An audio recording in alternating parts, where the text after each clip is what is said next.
तो हेलो दोस्तों, फिर से स्वागत है आपका सोनू आरबीएससी एंड सीबीएसई के इस यूट्यूब चैनल पर। हम क्या कर रहे थे, हम जो 10th क्लास है उसके साइंस के चैप्टर्स को कंप्लीट कर रहे थे और हमने जो 10th क्लास का साइंस का चैप्टर नंबर 14 है जिसका नाम है ऊर्जा के स्रोत, 40 नंबर का जो चैप्टर है उसके बारे में पिछले वीडियो में कुछ बेसिक है वो हमने देख लिया था। और अभी हम इस वीडियो में जो हमारी बायोगैस होती है, पवन ऊर्जा होती है, सौर ऊर्जा होती है, उसके बारे में देखेंगे। तो सबसे पहले आपको क्या करना है, चैनल को सब्सक्राइब करना है, वीडियो को लाइक करना है और जो प्रॉपर नोट्स होते हैं उनको बनाते हुए चलना है। तो चलो शुरू करते हैं।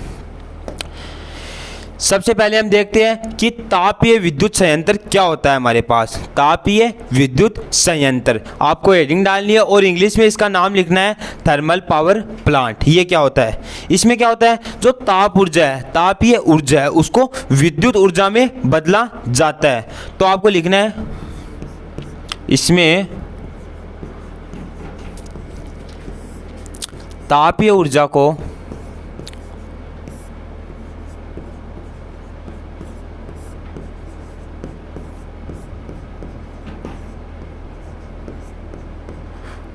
विद्युत ऊर्जा में बदला जाता है। यह चीज़ आप सबको लिखनी है।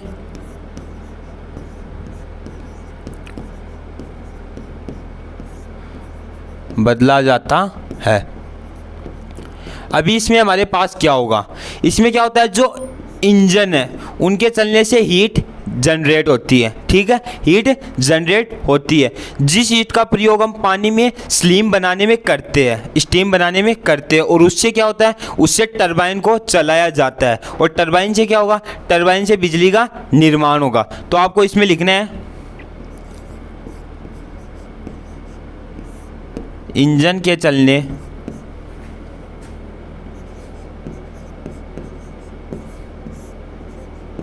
से हीट पैदा होती है।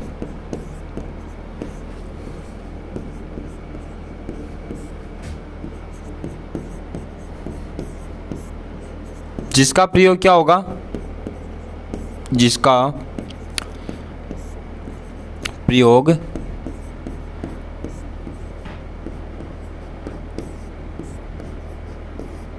पानी में स्टीम बनाने में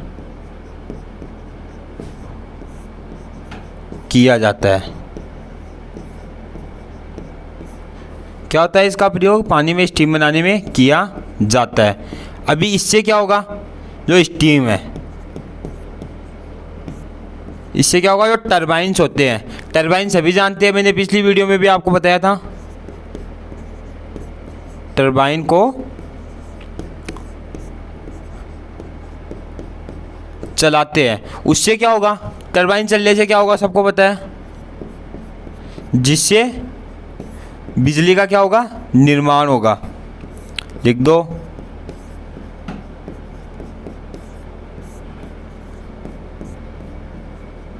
बिजली का निर्माण होता है। ठीक है, अभी बहुत से बच्चों की मतलब आदत होती है, पहले आप इसे नोट कर लो, आई होप कर लिया होगा, वीडियो को रोक के कर लो। अभी सब में क्या है कि आपको थ्योरी याद नहीं होती, और जो ये हमारा लेसन है ऊर्जा के स्रोत, ये पूरा थ्योरेटिकल लेसन है, मतलब इसमें आपको थ्योरी ज़्यादा देखने को मिलेगी और सभी थ्योरी आपको थोड़ी बहुत अटपटी सी मिलेगी। लेकिन अगर आप क्या करोगे, सर्वप्रथम जो अपनी एनसीईआरटी की बुक है, मतलब 10th क्लास की साइंस की बुक है आपकी एनसीईआरटी की, उससे पढ़ो। उसके बाद में जो प्रॉपर नोट्स मैं तैयार करवा रहा हूँ वो आपको पढ़ना है। इसके बाद ये सभी चीज़ें आपके आराम से याद हो जाएगी। लेकिन अगर आप सिस्टमेटिक तरीके से कार्य नहीं करोगे तो सभी चीज़ें याद नहीं हो सकती। तो पढ़ाई तो करनी पड़ेगी ना, इसलिए बोलो हम प्रॉपर नोट्स बनाओ, प्रॉपर तरीके से पढ़ो। अभी हम देखते हैं जल विद्युत संयंत्र। मैंने आपको तापीय ऊर्जा में क्या बताया था, तापीय विद्युत संयंत्र में क्या होता है, ताप से, मतलब जो आपका ताप होता है जिसे हम क्या बोलते हैं, हीट बोलते हैं। हीट से हम क्या कर रहे थे, हीट से हम बिजली का निर्माण कर रहे थे। अभी इसमें क्या करेंगे, जल विद्युत संयंत्र। जल में क्या होता है, काइनेटिक एनर्जी होती है, सबको पता है, नहीं पता है तो बता रहा हूँ, जल में काइनेटिक एनर्जी होती है। तो इसमें क्या करेंगे, इसमें जो काइनेटिक एनर्जी है उससे विद्युत एनर्जी का हम क्या करेंगे, निर्माण करेंगे। तो आपको लिखना है इसमें काइनेटिक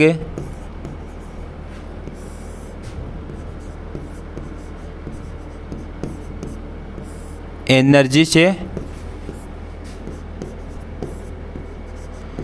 विद्युत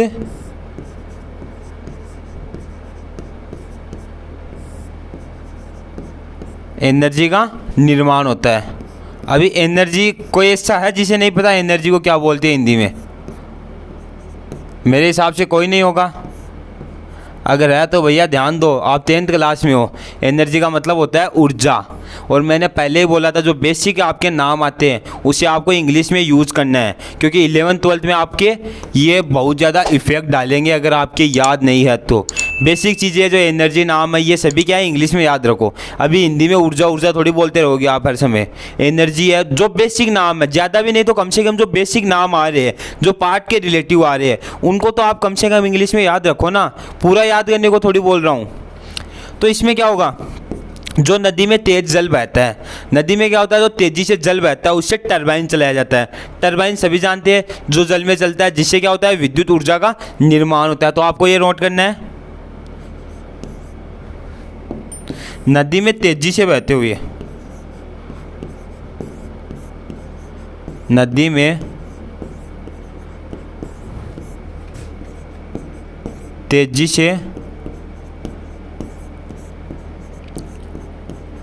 बहते हुए जल से क्या होगा, अपना जो टरबाइन होता है उसको चलाया जाता है।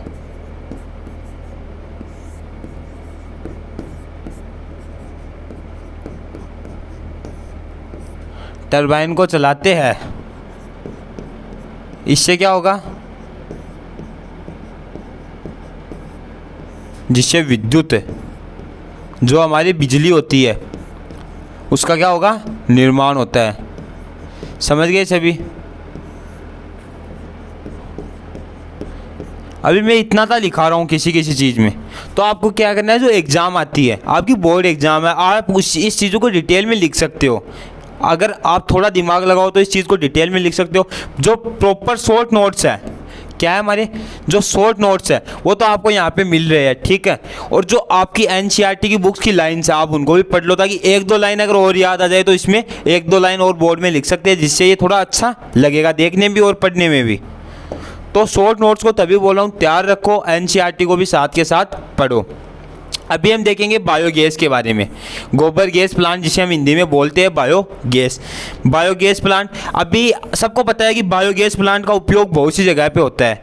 वहाँ पे क्या होता है, जो अपना गोबर होता है गाय का या किसी अन्य जानवर का, उससे क्या होता है जो बायोगैस है उसका निर्माण होता है। और जो हमारी एलपीजी गैस होती है जो हम घरों पे यूज़ करते हैं, लिक्विड पेट्रोलियम गैस जिसको हम बोलते हैं एलपीजी होती है।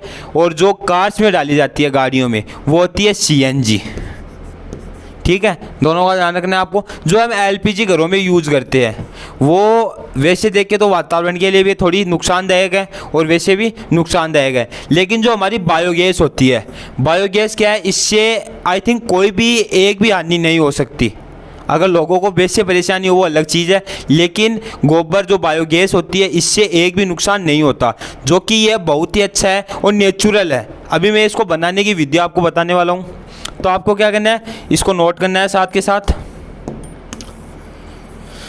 नोट्स तो आपको ही बनाने पड़ेंगे। मैं क्या है पीडीएफ प्रोवाइड करवा सकता हूं। अगर आप चाहे कि आपको जो लेसन चल रहे हैं उसकी पीडीएफ अलग से मिले तो आप हमारे टेलीग्राम जिसकी लिंक आपको मिल गई है और इंस्टाग्राम पेज है उसकी लिंक भी आपको मिल गई है, या फिर कमेंट बॉक्स में बता सकते हो कि सर इसकी जो पीडीएफ है वो आपको अलग से चाहिए।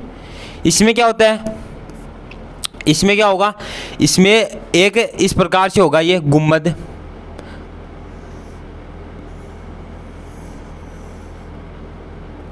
ये हमारी जैसे यहाँ तक मिट्टी है, क्या है, मिट्टी।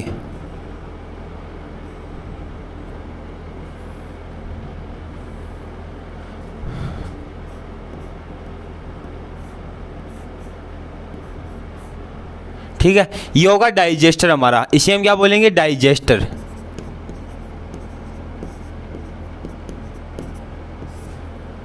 और इसमें इस प्रकार से जो हमारी मिक्सी होती है उसके साथ मिक्सर लगा होता है, जो कि घूमने पे जो हमारा गोबर होता है और उसको क्या करता है, मिक्स करेगा, और उसमें कुछ जीवाणु होते हैं उनको मिक्स करता है, जिससे बायोगैस का निर्माण होता रहता है। तो आपको इसके बारे में लिखवाता हूँ।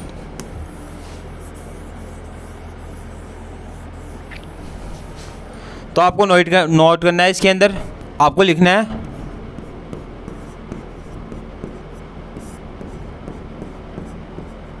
गोबर गैस प्लांट में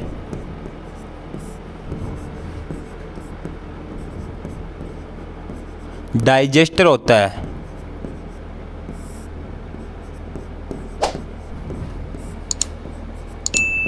जो कि क्या होता है, मैं पहले लिखवा रहा हूँ फिर आपको समझा दूंगा, तो आप पहले लिख लो। जो कि गुम्बद के आकार का होता है।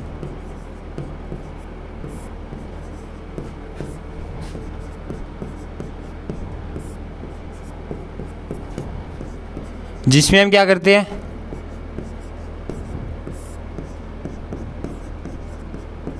जिसमें गोबर व फर्मी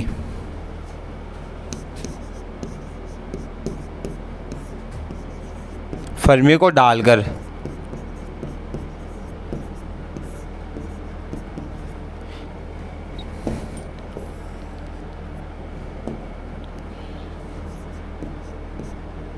स्टीम तैयार की जाती है। स्टीम होती है, मैं अभी उसके बारे में आपको बताऊंगा। गोबर को डालकर उसमें पानी में मिलाकर डालकर इसमें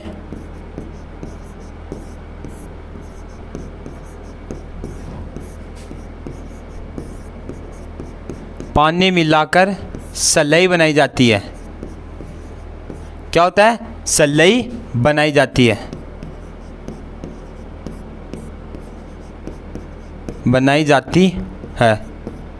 ठीक है, ये सलाई बन गई। फिर क्या होगा, इसको हम क्या करेंगे, मिक्स करेंगे। फिर इसे मिक्स करते हैं और इससे क्या होगा, जो हमारी बायोगैस है उसका निर्माण हो जाता है। गैस का निर्माण। अभी आपको एक चीज़ ध्यान रखनी है कि जो डाइजेस्टर है, डाइजेस्टर क्या है, डाइजेस्टर किस प्रकार से होगा, ये होगा जो हमारी हवा है, ठीक है, इसमें हवा आदान प्रदान नहीं की जा सकती, तो ये होगा हवा निलंबित।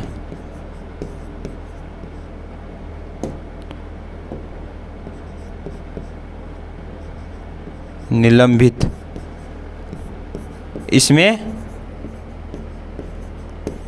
हवा नहीं जा सकती।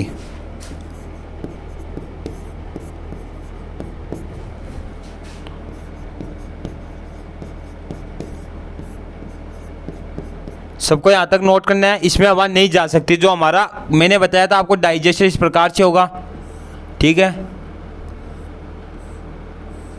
जिसमें यहाँ से जो गोबर है, पानी है, उसको डाला जाता है, फिर सलाई का निर्माण होता है और उसे नीचे अच्छे से मिक्स किया जाता है, और उसमें क्या है, जो हमारी ये बायोगैस है वो बन जाएगी। ठीक है, मिक्स करते हैं और फिर क्या होता है, ये आपको यहाँ तक नोट करना है।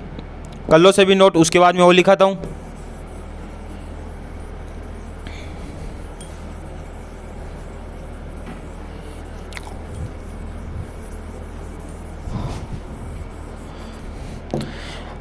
आपने सबने लिख लिया। जो ये चेंबर होता है और इसमें क्या होता है कि ये हवा निलंबित होता है, इसमें हवा नहीं होती, जिसमें उसके आगे लिखना है, जिसमें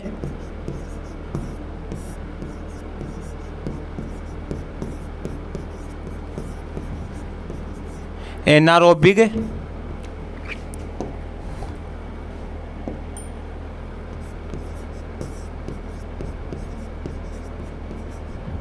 निलंबन द्वारा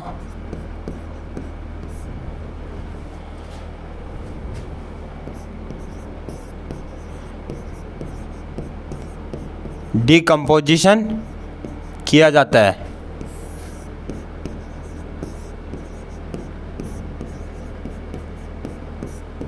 और फिर क्या होता है, फिर हमारी जो बायोगैस है उसका निर्माण हो जाता है।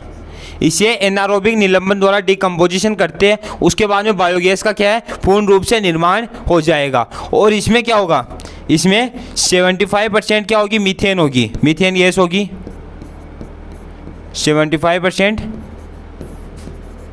मीथेन गैस होती है।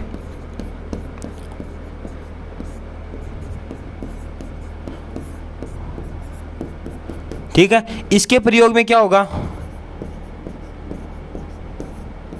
इससे धुआं नहीं बनेगा। सबको याद रखना है। इसके बाद में हम बायोगैस के जो कार्य है वो देख लेते हैं। इसका प्रयोग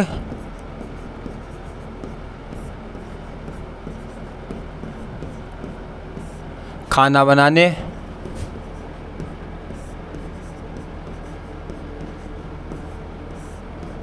व प्रकाश मतलब लाइट में, प्रकाश बनाने में किया जा सकता है, ऐसे लिख लो।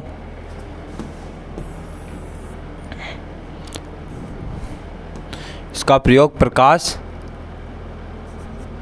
ऊर्जा में, प्रकाश ऊर्जा अच्छा लगेगा कि इसका प्रयोग जो प्रकाश ऊर्जा में भी किया जाता है, मतलब लाइट भी बना सकते हैं इससे हम।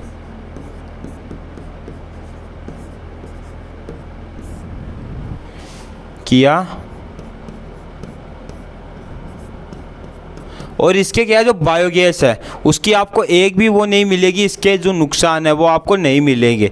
इसके नेचुरल तरीके से हम इसे तैयार करते हैं जिसके हमें फ़ायदे मिलेंगे। और जो बायोगैस है वो बहुत सी गौशाला होती है, गौशाला होती है, सभी जानते हैं, जहाँ पे गायों को रखा जाता है इकट्ठे रूप में, वहाँ पे भी बहुत सी जगह बायोगैस का इस्तेमाल होता है। आप वहाँ देख सकते हैं एक टंकी सी होती है, उसमें क्या है, जो गोबर है उसको मिलाकर सलाई तैयार की जाती है पानी डालकर, फिर उसमें क्या है, मीथेन गैस, वो गैस हो जाएगी और उसे एक पाइप द्वारा किसी भी चीज़ में हम भर सकते हैं। जैसे हम अपने घर में जो यूज़ करते हैं बेसिकली, जिसे हम गैस सिलेंडर बोलते हैं, उस प्रकार से ऐसी चीज़ों में हम यूज़ कर सकते हैं, जो कि बायोगैस का होगा ये। और जो हमारा ये होता है एलपीजी वाला, ये थोड़ा सा नुकसानदायक होता है इसके कंपेयर में। इसके बाद में हम देखते हैं जो पवन ऊर्जा होती है उसके बारे में। पवन ऊर्जा आप जानते हो, तो पवन ऊर्जा एक बहुत पहले से यूज़ कर रहे हैं हम, तो इसे हम क्या बोल सकते हैं, इसे हम परंपरागत ऊर्जा बोल सकते हैं कि नहीं बोल सकते। आपको कमेंट बॉक्स में बताना है कि हम इसे परंपरागत ऊर्जा बोल सकते हैं या नहीं बोल सकते। बताओ, सभी बता दिया होगा। हाँ, हम इसे परंपरागत ऊर्जा बोल सकते हैं। अगर आपने लिखा है, नहीं लिखा तो लिखा करो यार। तो अभी देखते हैं पवन ऊर्जा के बारे में। पवन ऊर्जा के बारे में सबसे पहले लिख दो, इसका प्रयोग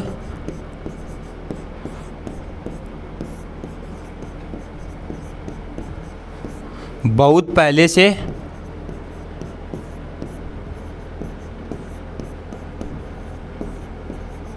किया जा रहा है। ठीक है, इसका प्रयोग बहुत पहले से किया जा रहा है। और अभी इससे पहले इस्तेमाल किस में किया जाता था, एक मिनट, बहुत पहले से कैसे, अभी तो हम क्या मान सकते हैं कि अभी तो इसका प्रयोग हम बिजली बनाने में करते हैं। सभी मान सकते हैं कि अभी तो इसका प्रयोग क्या कर सकते हैं, जो बिजली है उसे बनाने में कर सकते हैं। इससे पहले आपने देखी होगी जो बड़ी बड़ी नाव होती है, शिप होती है, ठीक है, नाव जानते हो सभी। उसमें क्या आपको जो इस प्रकार से एक नाव होगी, इस प्रकार से अगर एक नाव होगी तो उसमें इस प्रकार से आपको एक कपड़ा सा दिखाई देता है। इस प्रकार से एक कपड़ा होता है बहुत बड़ा, जो कि 2-3 डंडियों के सारे इस प्रकार से रहता है कि उसमें हवा ऐसे फूल जाए, हवा आने पर वो पूरा फूल जाए।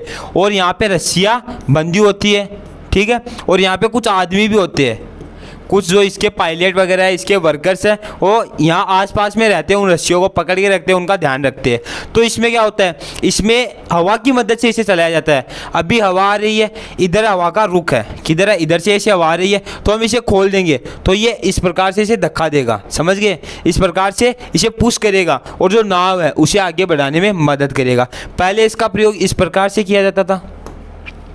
इसके बाद में देखते हैं पवन ऊर्जा का इस्तेमाल। इसका इस्तेमाल किस में किया जाता था, जो हमारी आटा पीसने में, ठीक है, पानी खींचने में, इस प्रकार के कार्यों में इसका इस्तेमाल किया जाता था।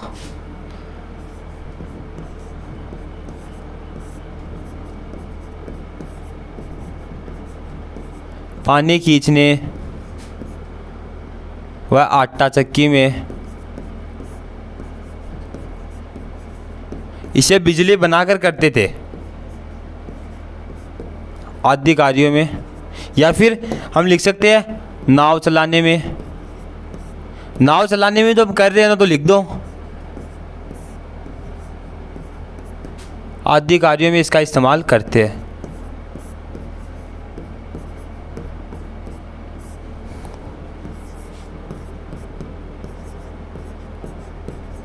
इसका प्रयोग होता है। समझ गए सभी? इसका प्रयोग इन कार्यों में होता है। अभी ऊर्जा के जो गैर परंपरागत स्रोत है उनके बारे में हम देखते हैं।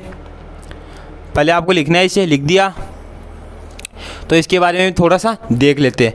ऊर्जा के गैर परंपरागत स्रोत क्या होंगे? एक तो होता है हम इसे जो परंपरागत रूप से इस्तेमाल कर रहे हैं, मतलब जो पहले से करते आ रहे हैं, जैसे हमारे पापा है, दादा है या दादा के दादा है, हमारी जो पहले की पीढ़ी है वो इसका इस्तेमाल करते आ रही है।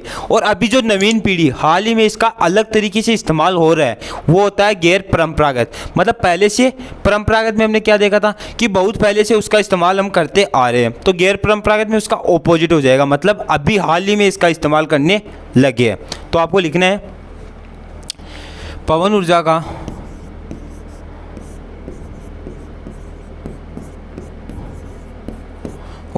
अब प्रयोग अभी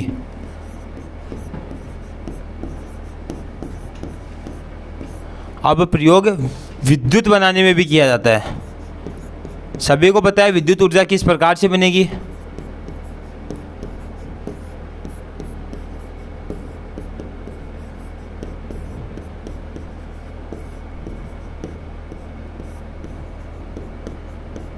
किया जाता है।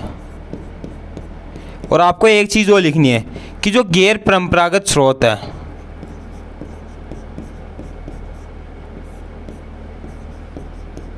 ये क्या है? ये थोड़े से आपको क्या मिलेंगे? महंगे मिलेंगे, कॉस्टली मिलेंगे। किस प्रकार से? जैसे इसका प्रयोग विद्युत बनाने में हम कर रहे हैं, विद्युत के साथ इसका एग्जाम्पल क्या हो जाएगा? सबसे पहले आप वो देखो, इसका एग्जाम्पल होगा हमारे पास जो सौर ऊर्जा है उसका, सोलर पैनल का। सौर ऊर्जा इसका एग्जाम्पल हो जाएगा सोलर पैनल का। तो इसमें क्या होगा? जो सोलर कुकर होता है, आपने उसके बारे में सुना है कभी? नहीं सुना तो मैं बताता हूँ। जो हम घर में कुकर यूज करते हैं, कुकर का कार्य क्या होता है? खाने को पकाया जाता है।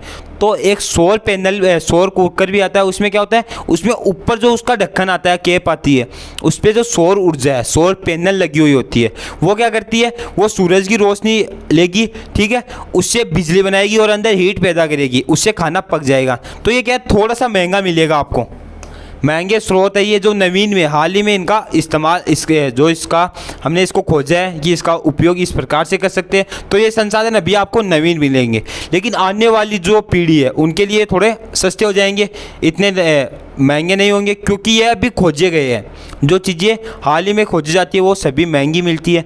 जैसे आप किसी भी चीज़ का एग्जाम्पल ले लो, कोई भी चीज़ मार्केट में नहीं आती है तो वह उसकी प्राइस है वो सबसे पहले हाई मिलेगी आपको, फिर धीरे धीरे क्या हो जाएगी? लो हो जाएगी। वही यहाँ पे होगा। जो यहाँ पे हमें गैर परंपरागत है, ये अभी इस समय हमको क्या मिलेंगे? महंगे मिलेंगे। सोलर पैनल हो गई, जो सोलर कुकर हो रहा है उसके बारे में। अभी एग्जाम्पल में सोलर ऊर्जा देखते हैं। सोलर ऊर्जा में क्या होगा? सबको पता है, वही इसमें विद्युत ऊर्जा इसमें क्या होता है? इसमें सूर्य ऊर्जा को विद्युत ऊर्जा में बदला जाता है, सौर ऊर्जा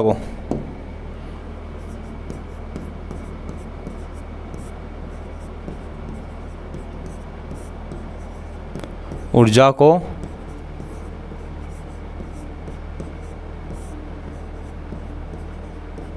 विद्युत ऊर्जा में बदला जाता है। एक चीज़ और पवन ऊर्जा है, ठीक है, पवन ऊर्जा है, उसका मतलब सबसे ज़्यादा उत्पादन, बिजली का उत्पादन कहाँ पे होता है? जो हमारी ये ऊर्जा आती है, इसका सबसे ज़्यादा लिखना है आपको जर्मनी में, जो कि विश्व में नंबर 1 पे होता है जर्मनी में। और भारत में देखिए तो भारत में जो तमिलनाडु है, भारत में तमिलनाडु में जो तमिलनाडु है वहाँ पे इसका प्रयोग सबसे ज़्यादा होता है। अगर हम क्या है, जर्मनी के बाद में सेकंड नंबर पे भारत में ही होता है। ये चीज़ भी आपको ध्यान रखनी है। एक पवन ऊर्जा क्या होती है, पवन ऊर्जा में किस प्रकार से होता है, आपने बहुत मतलब पहाड़ी इलाकों में से जो फैन होते हैं बड़े बड़े, जिसे हम पवन चक्की बोलते हैं, उसको देखा होगा। उसमें क्या होता है, पवन मतलब हवा, एयर, वायु, ठीक है। इसमें क्या होता है, ये हवा की मदद से घूमते हैं, अपनी राउंड की गति है वो करने लग जाते हैं। और उससे क्या होगा, उससे जो अपनी वायु ऊर्जा है, ठीक है, पवन ऊर्जा है, उससे विद्युत ऊर्जा का निर्माण होता है इसमें। ये चीज़ आपको ध्यान रखनी है। इसके बाद में हम देखते हैं जो सौर ऊर्जा है। इसमें सौर ऊर्जा को विद्युत ऊर्जा में बदला जाता है। अभी सौर ऊर्जा क्या होगी, यह कभी ख़त्म नहीं होने वाली ऊर्जा है। ऐसे नहीं कि कभी ख़त्म हो जाएगी, यह कभी ख़त्म नहीं होगी, यह कभी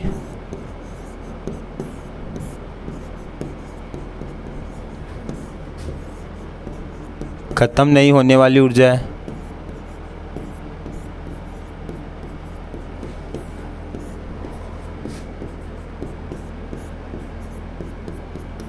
और ये क्या है, ये थोड़ी महंगी मिलती है।